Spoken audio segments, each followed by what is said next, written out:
Relativity का मतलब है the impact of business environment में differ from company to company और country to country.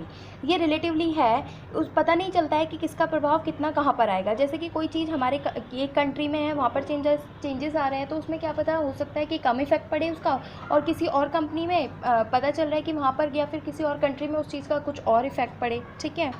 Then importance की अगर हम बात करें बिजनेस एनवायरनमेंट के, so first mover advantage, that means who understand the opportunity of business environment first they get maximum benefit first. जो भी business environment की अपॉर्चुनिटी को पहले समझ लेगा वो उसके बेनिफिट पहले प्राप्त कर लेगा।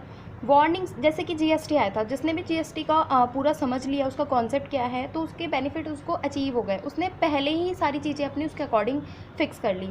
वार्निंग सिग्नल कैसे हैं, क्योंकि बिजनेस एनवायरनमेंट में जो चेंजेस आते हैं वो एक तरह से वार्निंग सिग्नल दे देते हैं कि इससे तुम्हारे बिजनेस को क्या इफेक्ट होने वाला है। तो अगर जिसने who understand the opportunity of, या फिर warning signal first on time, जिसने ये टाइम पर समझ लिए, तो गेट अ वार्निंग सिग्नल, उसको एक वार्निंग सिग्नल मिल जाता है टू डील करने के लिए with the negative policies of business environment की, जो उनकी पॉलिसी उसके अकॉर्डिंग नहीं है, जो चेंजेस आए हैं तो उसको चेंज कर लेंगे उसके according. Helpful in assembling resources, assembling का मतलब होता है कलेक्ट करना। अब business get resources from the environment से एंड प्रोवाइड्स करते good and services to the same environment को, जहाँ से वो रिसोर्सेज कलेक्ट करता है उसी एनवायरनमेंट को उसको देने होते हैं।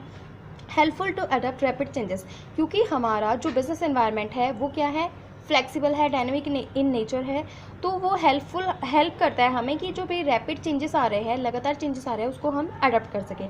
Helpful in planning and policy making, वो हेल्प करता है कि प्लानिंग और पॉलिसी मेकिंग में, कि उसके अकॉर्डिंग हम अपनी प्लानिंग चेंज करेंगे, उसके अकॉर्डिंग हम अपनी बिजनेस की पॉलिसीज़ बनाएंगे, किसके अकॉर्डिंग, जो बिजनेस एनवायरनमेंट में चेंजेस आ रहे हैं। इंप्रूवमेंट इन परफॉर्मेंस, इससे क्या होगा, जब सारी चीज़ें पहले ही पता चल जाएगी तो उससे परफॉर्मेंस तो इम्प्रूव होगी, परफॉर्मेंस तो इंक्रीज़ होगी।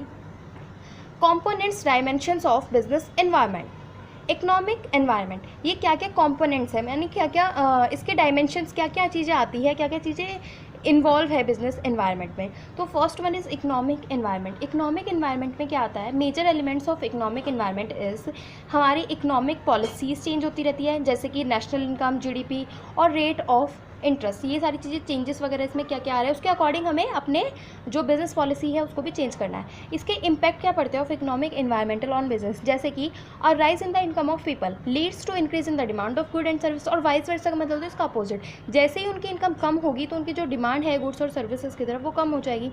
सोशल एनवायरनमेंट का मतलब है कि लोगों को employment opportunity, standard of living, custom, tradition, fashion, values, taste, quality of life, population, ये सारी चीज़ें में जैसे जैसे चेंजेस आता रहता है वैसे वैसे बिजनेस को अपनी जो पॉलिसीज़ है, प्लान्स है, वो चेंज करने पड़ते हैं, इनके अकॉर्डिंग उसको अपनाने पड़ते हैं, अडॉप्ट करने पड़ते हैं। इसके इम्पैक्ट क्या क्या हो सकता है या फिर क्या क्या आए हैं, जैसे कि हमारा India large number of festivals यहाँ पर होते हैं, तो वो प्रोवाइड्स करता है अपॉर्चुनिटी फॉर वेरियस बिजनेसेस के लिए। दैट मीन्स जैसे कि दिवाली आ रही है तो वहाँ पर लोग क्या करते हैं, फिर पटाखों की, इन मिठाइयों की, ये सारी सेल्स की डिमांड बढ़ जाती है, तो उसके अकॉर्डिंग बिजनेस को अपनी पॉलिसी चेंज करनी पड़ती है, और जो सीज़न आ रहा है, जो फेस्टिवल आ रहा है, उसके अकॉर्डिंग उसको वहाँ पर अपना सामान लाना पड़ता है। Health and fitness trend has create demand for gym, parlours etcetera. आजकल लोगों में ट्रेंड है ना हेल्थ और फिटनेस रहने का, तो उसने डिमांड क्रिएट कर दी है जिम्स के लिए और पार्लर के लिए। तो इसी टाइप से बिजनेस के जो पॉलिसी मेकर्स हैं अपनी पॉलिसी वो उसी के अकॉर्डिंग बनाते हैं।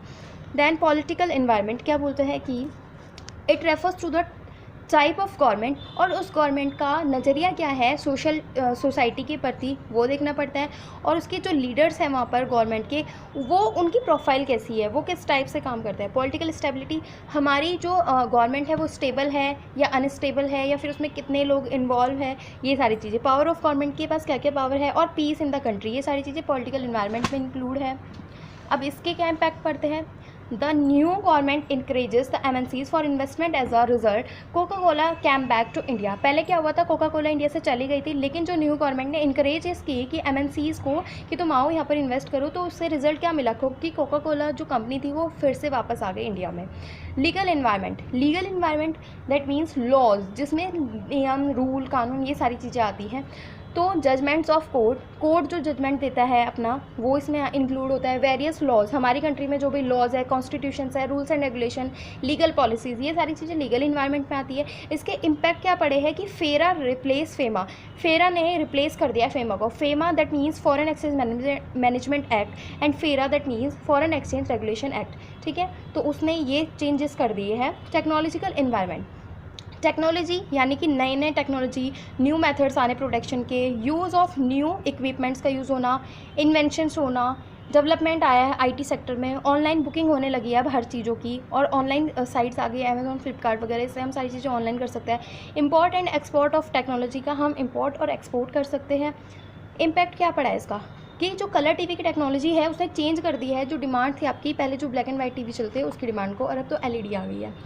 Then internal and external environment क्या होता है? Internal which are present in business itself, जो बिजनेस में खुद ही प्रेजेंट होता है, जिस पे थोड़ा बहुत, ज़्यादा नहीं, this factor usually under the control of business, के कंट्रोल में रहता है। जैसे कि आपके बिजनेस के ऑब्जेक्टिव्स क्या है, पॉलिसीज़ कैसी है, प्रोडक्शन के मेथड आप कैसे यूज़ कर रहे हो, ऑर्गेनाइजेशनल का पूरा ढांचा आपका कैसा है, तो ये कहीं ना कहीं बिजनेस के अपने खुद के अंदर रहते हैं और उनके कंट्रोल में रहता है। अगर वो उसमें चेंजेस अपने अकॉर्डिंग लेकर आए, बिजनेस एनवायरमेंटल चेंजेस के अकॉर्डिंग, तो इतना ज़्यादा इफेक्ट नहीं होगा इसका।